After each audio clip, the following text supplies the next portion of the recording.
welcome back to my channel. I know today's background is a little bit different than what you're used to seeing, but we are currently doing extensive renovations in my house, and my house is an absolute disaster. It's like a war zone. I'm trying to live in it while we're doing these renovations with two little kids, and it's a lot. So all of my books and my bookshelves are packed away. So you get my bedroom for today.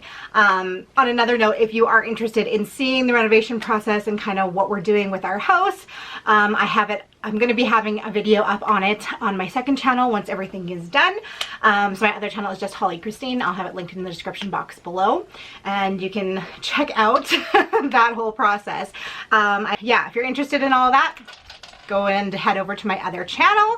But today we are here because I wanted to talk to you guys about some more thrillers that I think you guys will really like, and ones that I have read in the past and really loved.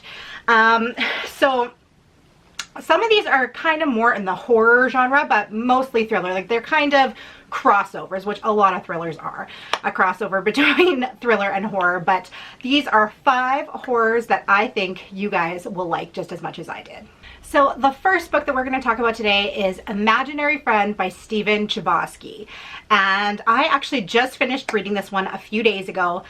And to be completely honest with you guys, this might be my favorite. It's definitely one of my top 10 favorite horrors / thriller of all time. I absolutely loved this book. It was a really big book, but you know what? I flew through it. It just kept me interested the whole way through.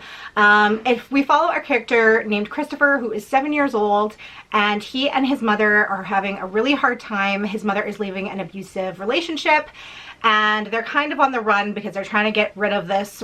They're trying to get away from this man that has been abusing her. And they move to this small town where Christopher starts going to school. He's not well liked there. He's bullied. And after he's at the school for a little while, he ends up going missing from the school one day. He is gone for an entire week, and when he comes back, he is absolutely not the same child at all. And basically the story from there kind of goes into different dimensions. He comes back with an imaginary friend that he has met in these woods where he has been lost for the past week, and this imaginary friend is telling him to do things.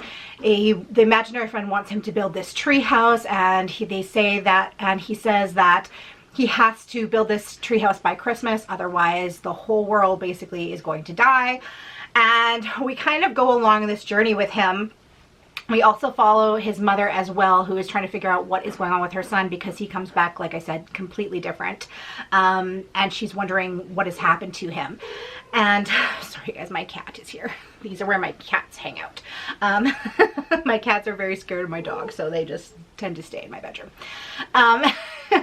But yeah, it is absolutely just engaging right from the start. I will say it's kind of a weird, when I was reading this, it's meant to be set in our modern day, but I don't know if I just like somehow in my mind was interpreting this the wrong way, but I really saw this as being set like in the 80s, and I don't know if it was meant to be written that way, but it's almost like it was set in 2 different time periods, because they reference things like cell phones, but the feel of it is like it's written in the 80s, and I absolutely love that, being a 90s baby. But throughout the book, we are finding out more about this imaginary friend that he has, and how he's traveling into these different dimensions, and there's a very unspeakable evil that he is trying to face, and it is just so good. Like I said, I texted my boyfriend when I was almost finished the book. I was like, I only have about 100 pages left, but as long as this book doesn't crap the bed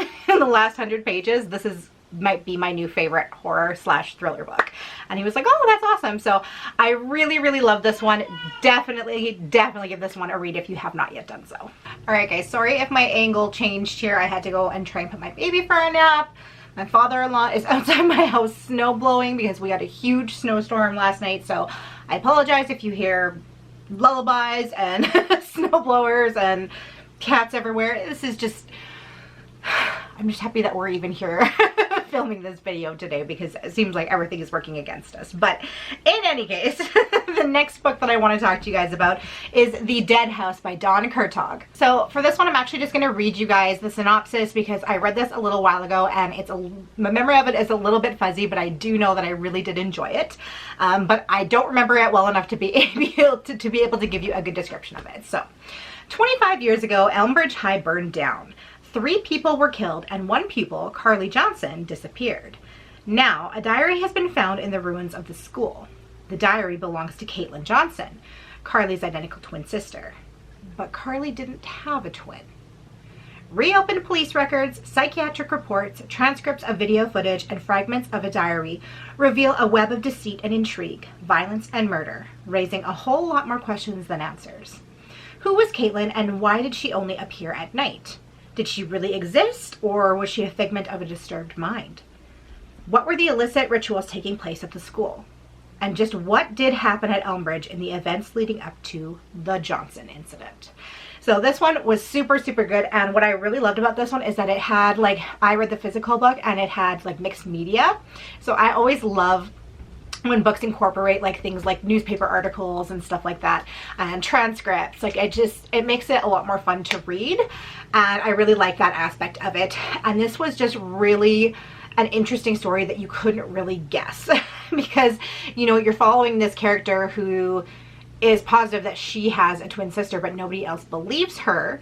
And you're like wondering, is this in her mind? Did she really have this twin sister? Like, what is going on? And it was a really good mystery as well as thriller. The next book that we're going to talk about is The Birth Yard by Mallory Teeter. And this one was just horrifying, just imagining being brought into a world like this. So our protagonist's name is Sable, and she has been born into a cult. And this cult basically does not recognize women until they are of age to be able to breed. Sable Ursu has just turned 18, which means she is ready to breed. Within the confines of her world, a patriarchal cult known as the Den, female fertility and sexuality are wholly controlled by men. In the season they come of age, Sable and her friends Mamie and Dina are each paired with a match with the purpose of conceiving a child. Sable is paired with Ambrose, the son of a favored man in the Den. Others are not so lucky. In their second trimester, girls are sent to the birth yard, where they are prepared for giving birth and motherhood, but are also regularly drugged and monitored by their midwives. Sable is unable to ignore her unease about the pills they are forced to swallow and the punishments they receive for stepping out of line. Too many of the girls, including Mamie and Dina, have secrets, and it's impossible to know whom to trust. When Sable's loyalty is questioned and her safety within the Den is threatened, she must rebel against the only life she has ever known, the only life she has been designed for. So this is just, honestly, it was just horrifying, like reading some of the things that happens to these girls. And there becomes an incident where this girl kind of makes a decision that she has to do something to change her circumstance, and it is scary. Like, it is full on. She is born into the middle of this cult. She has been raised this way her entire life, but she decides at some point that she needs better for her and for her baby, and from there it's definitely a really, really intriguing thriller. The next book is Sanatorium by Chet Williamson.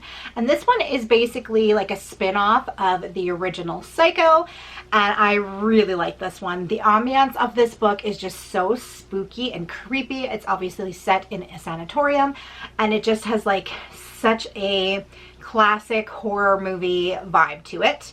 The original Psycho novel by Robert Bloch was published in 1959 and became an instant hit, leading to the smash movie only a year later, which brought Norman Bates' terrifying story into the public consciousness, where it still remains. It took Bloch 23 years to write another Psycho novel, revealing that Norman had been in a mental institution the entire time. In that sequel, Norman quickly escapes the sanatorium and goes on a killing spree in Hollywood. But what happened in that asylum during those 2 decades? Until now, no one has known.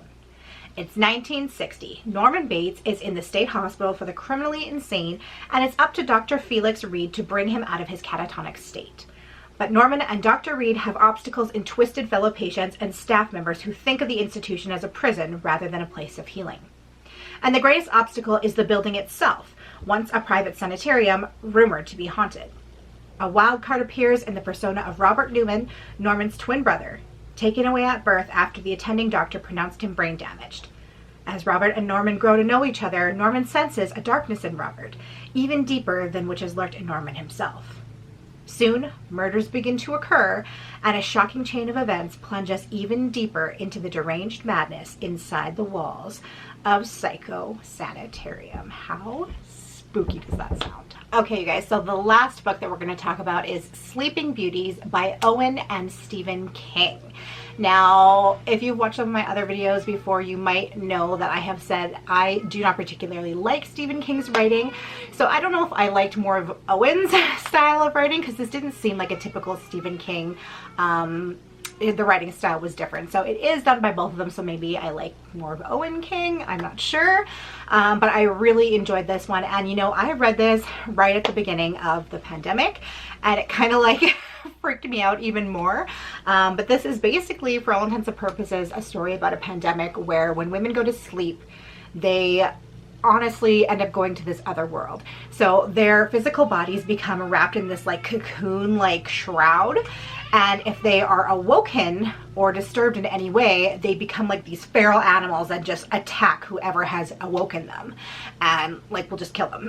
We'll just attack them until they're dead and then go back to sleep.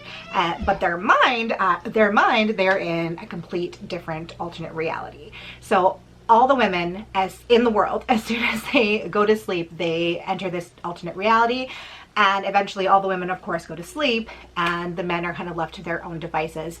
And without women there, the men kind of become like these primal creatures as well, and they all start fighting, and it's just like very, very creepy. There is, however, one woman that has not had this happen, and her name is Evie. And it kind of becomes a situation where it's like, is Evie the cause of this? Is she a devil? Is she an anomaly that should be studied? Like what what is she, and how do they proceed with her? So like I said, this was really, really spooky. I read this at the very beginning of the pandemic, and they made it even more creepy to me. But I really enjoyed this one, and definitely just going through it. I read it on a mixture of audiobook as well as physical read, and I really did enjoy the audiobook as well. But yeah, I recommend this one. Like I said, I don't typically like Stephen King a whole lot, but I think I prefer Owen King's style of narration a lot more. So those are 5 thrillers / horror that I think you guys would really enjoy. If you have liked any of the recommendations that I've made in the past, I definitely think that if you pick up any of these, you will be happy, and at least give yourself a 4-star read. Anyways, I hope you guys are having an awesome day. Thanks for hanging out with me today, and thanks for putting up with the different the different area that I'm in. Hopefully it won't be like this for too much longer, but you might get another video or two like this. So anyways, I hope you guys are having an awesome day, and I will see you in my next video. Bye!